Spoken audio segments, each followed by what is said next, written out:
करती हूँ सब ठीक ठाक होंगे। तो मैंने आपको बताना था मैं हूँ अपने पापा के गाँव, मतलब कि मेरा भी गाँव है उनका भी है। तो वो देखो दो बच्चे। तो वहाँ मेरे दादा वो भी रहते हैं, दादो भी रहती है, चाचू भी रहती है, वहाँ सब रहते हैं। तो फिर मैं आप लोग को कल मिलवाऊंगी उनसे। देखें कैसा नज़ारा है।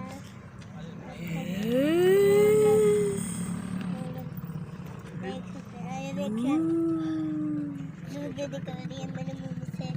कोई कंगनपुर का स्टेशन है ये,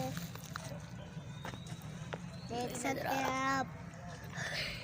तो ट्रेन की पटरियाँ, ये ट्रेन की पटरियाँ हैं। पलट रही हैं।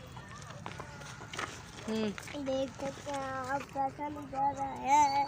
ये वाली जा रहा है जिससे आगे पीछे करता है पटरियाँ। तब तक के लिए सब्सक्राइब करें और लाइक करें और शेयर करें, कमेंट करें और बेल आइकन को प्रेस करें। और मिलते हैं नेक्स्ट व्लॉग में। तो इसे शुरू से लेके एंड तक वीडियो को देखें। Bye bye.